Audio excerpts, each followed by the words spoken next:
Hello student, this is त्यागी। आज की इस वीडियो में मैं बात करूंगा चैप्टर इलेक्ट्रिसिटी की। इलेक्ट्रिसिटी चैप्टर की हम बात करेंगे और जिसके अंदर आज हम टॉपिक पढ़ने वाले हैं ओम्स लॉ। अब ये नाम सुनने के बाद 10th क्लास के अंदर सबसे पहली बार तो ये समझ आता है कि लॉ भी इस गंदे तरीके के नाम से हो सकते हैं। एक्चुअल में ये जो नाम है एक साइंटिस्ट का है जिन्होंने ये लॉ दिया था। तो सबसे पहले मैं ये बता दूं कि इस चैप्टर के अंदर तुम इलेक्ट्रिसिटी से रिलेटेड जितनी भी चीज़ें पढ़ रहे हो उन्हें प्रैक्टिकल में करने की कोशिश ना करें, क्योंकि ये सारी चीज़ें आपके लिए हार्मफुल हो सकती हैं। आज की इस वीडियो के अंदर जिस ओम्स लॉ की हम बात करेंगे उसको आप अपनी डे टू डे लाइफ में देखते हैं, लेकिन हमें ये समझ नहीं आता कि भाई ओम्स लॉ है क्या। बहुत सारे बच्चे ओम्स लॉ की एक छोटी सी गलती की वजह से पूरा क्वेश्चन गलत कर देते हैं। आज की इस वीडियो में बड़े अच्छे से समझेंगे ओम्स लॉ का पूरा कॉन्सेप्ट और देखेंगे रियल लाइफ प्रैक्टिकल कि कैसे वो रियल लाइफ में यूज़ हो रहा है, क्योंकि जब तक फिजिक्स या साइंस रियल लाइफ में यूज़ नहीं हो रही है तब तक उसका कोई काम ही नहीं है। तो सबसे पहले हम चलते हैं ओम्स लॉ को पढ़ने के लिए। सबसे पहले एक एनालॉजी पे चलते हैं या फिर समझते हैं भाई ओम्स लॉ पढ़ना क्यों है, ये ओम्स लॉ इस चैप्टर में डाला क्यों और हमें 10th में ही क्यों पढ़ना है, हमें पहले तो ये बता दो। तो मैं ये कहना चाह रहा हूँ कि इस वाई का क्वेश्चन अभी एक स्लाइड में आपको मिल जाएगा। सबसे पहले समझेंगे कि ओम्स लॉ है क्यों, तो इसको एक क्वेश्चन के साथ समझते हैं। यहाँ पर देखो, इस क्वेश्चन के अंदर मैं सिंपल आपसे ये पूछना चाह रहा हूँ कि ये बल्ब जो है ना, ये वाला बल्ब, ये सबसे ज़्यादा ग्लो कर रहा है और तुम्हारे पास 3 ऑप्शन है और 3 बैटरी मैंने तुम्हें दी है। जो बैटरी ज़्यादा बड़ी है वो ज़्यादा वोल्ट की है। जैसे मैं यहाँ लिख देता हूँ, ये 15 वोल्ट की बैटरी है, ये 10 वोल्ट की बैटरी है और ये 5 वोल्ट की बैटरी है। मैंने तुम्हें ये 3 ऑप्शन दे दिए और मैंने तुमसे ये भी कह दिया कि भाई ये वाला बल्ब बहुत ज़्यादा ग्लो कर रहा है, तो इस बल्ब को किस बैटरी से लगाया होगा, मुझे ये बताओ।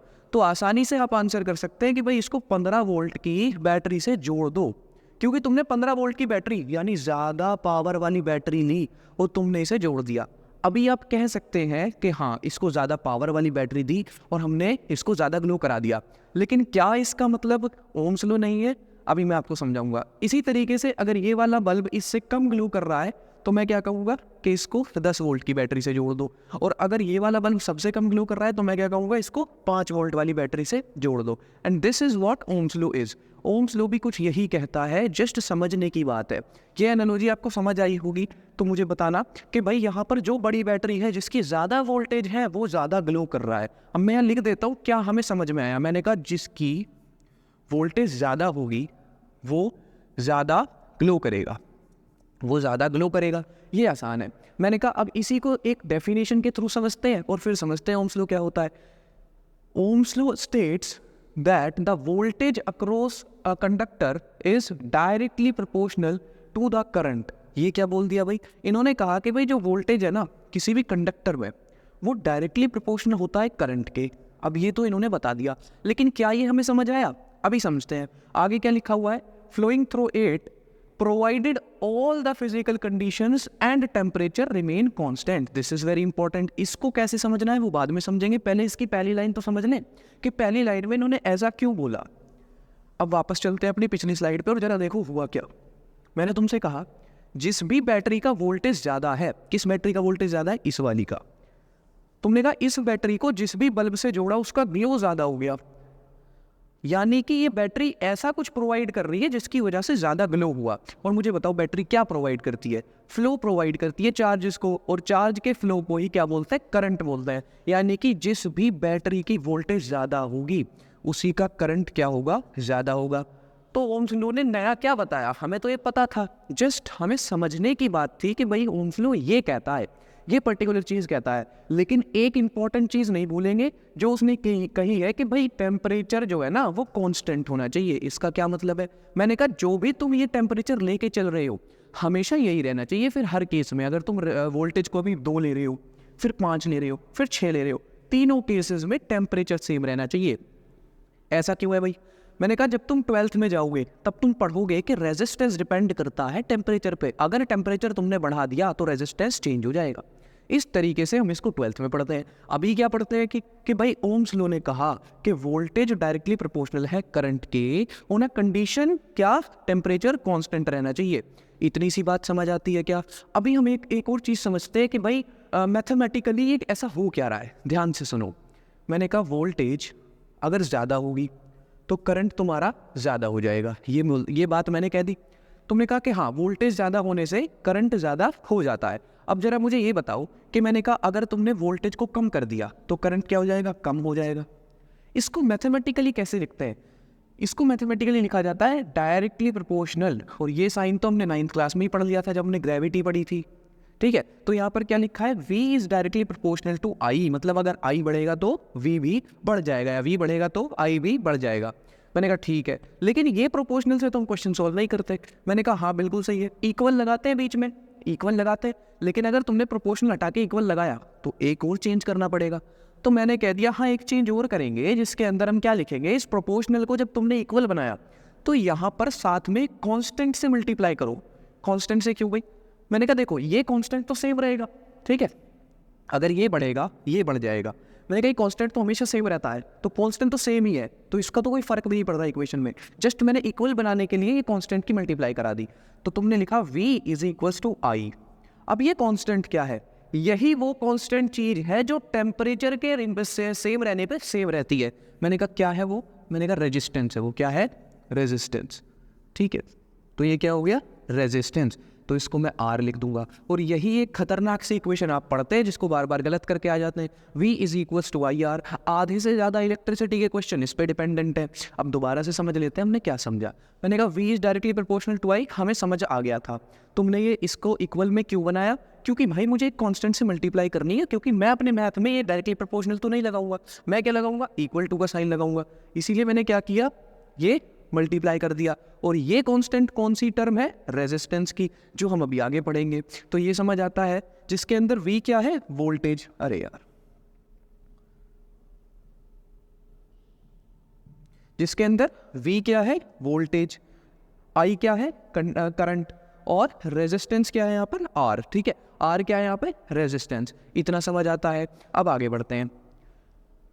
मैंने कहा इतना तो मुझे समझ आ गया, तो अब एक सर्किट से भी समझ लेते हैं और फिर ग्राफ भी समझ लेते हैं। ध्यान से देखना इस बात को, ये इंपॉर्टेंट चीज़ है। मैंने कहा यहाँ पर मैंने एक बैटरी लगा रखी है, प्लस माइनस टर्मिनल मैंने तुम्हें दे रखे हैं। करंट किधर से फ्लो होता है, इजी क्वेश्चन, प्लस से माइनस। यहाँ से करंट आया, करंट आया, यहाँ पर आया, और इसने देखा कि भाई एक रेजिस्टेंस है, यहाँ पे रेजिस्टेंस है, और ये रेजिस्टेंस हमने कांस्टेंट रखा हुआ है, ठीक है। फिर ये इसके अंदर से निकला। अब ये इसके अंदर क्या कर रहा होगा वो हम नेक्स्ट सेशन में पढ़ेंगे, जब रेजिस्टेंस को पढ़ेंगे। यहाँ पर आया, यहाँ पर आया, और ऐसे अंदर चला गया। मैंने कहा इसमें समझ क्या आया मुझे, मैंने कहा ये देखो, ये रेजिस्टेंस हमेशा सेम है, ठीक है, ये अभी 10 है, ये 10 ओम का है, हमेशा 10 है। इस वोल्टेज को मैंने पहले 10 किया, मैंने क्या किया, पहले 10 किया। सवाल से एक बार सॉल्व कर लेते हैं, V is equals to I R से, V is equals to I R, voltage 10, I same, resistance 10। क्या मैं कह सकता हूँ I की वैल्यू 1 हो गई, अरे हाँ या ना, I की वैल्यू क्या हो गई, 1 हो गई, ठीक है, बहुत बढ़िया। मैंने कहा I इज इक्वल्स टू 1 कब, जब V इज इक्वल्स टू 10 था, बहुत अच्छी बात है। मैंने कहा अब इसको 10 नहीं, मैं इसको ना 50 कर देता हूँ। क्या कर देता हूँ, मैं इसको 50 कर देता हूँ, बहुत बढ़िया। तुमने इसे जैसे ही 50 किया तो तुमने रेजिस्टेंस को तो सेम ही रखना है, मैंने पहले भी कहा था रेजिस्टेंस तो कॉन्स्टेंट क्वांटिटी है, सेम ही रहेगी, ठीक है। दोबारा से V is equals to I R लगाया, फिर मैंने सॉल्व किया तो V मुझे क्या मिला, 50 इज इक्वल्स टू I मेरे पास नहीं है, 10 मेरे पास रेजिस्टेंस पहले से ही है, I इज इक्वल्स टू क्या हो गया, 5, तो I इज इक्वल्स टू 5 यहाँ पर आ गया। अब इन दोनों वैल्यू में क्या सिमिलैरिटी है वो हम देखेंगे, ध्यान से देखो। इसको सबको रफ कर देते हैं और ध्यान से देखते हैं कि भाई इन दोनों में क्या सिमिलैरिटी है। यहाँ से मैं इसको हटा देता हूँ, ये तो मुझे समझ आ गया, ठीक है।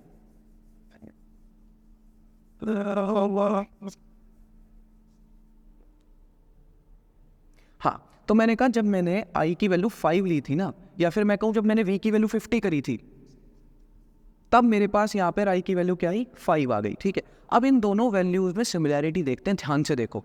मैंने कहा जब V मैंने 5 टाइम्स बढ़ाया, जब मैंने V 5 टाइम्स बढ़ाया तो करंट भी 5 टाइम बढ़ गया। ये कैसा जादू है, ये कैसे हुआ, तो ध्यान से देखो। मैंने कहा V मैंने 5 टाइम्स बढ़ाया, तो तुमने आंसर में क्या लिखा कि भाई करंट भी 5 टाइम्स बढ़ गया। ये तो बहुत बढ़िया मैजिक है, यानी कि अगर मुझे किसी सर्किट में करंट बढ़ाना है तो मुझे दिक्कत की जरूरत ही नहीं है। मैंने कहा वोल्टेज में बढ़ा दूंगा, करंट अपने आप बढ़ जाएगा। This is what Ohm's law, V is directly proportional to I। अब इसी को अगर मुझे ग्राफ में ड्रॉ करना है तो तुम्हें पता है यूनिफॉर्म ग्राफ कैसा होता है, V I का यूनिफॉर्म ग्राफ ये होगा। अब ये स्लोप क्या देगी और ये स्लोप होती क्या है वो मैं बता देता हूँ। मैथमेटिक्स में हम पढ़ते हैं slope is equals to y axis upon x axis. मैंने y पे क्या रखा हुआ है, वोल्टेज, एक्स पे क्या रखा हुआ है, करंट, और v इज इक्वल्स टू आई क्या होता है, रेजिस्टेंस। तो मुझे ये समझ आ गया कि slope of V I graph is resistance. इतना समझ आता है, यानी कि अभी तक मुझे क्या समझ आया, अभी तक मुझे कुछ चीज़ें समझ आ गई। v is directly proportional to I, बहुत बढ़िया बात है।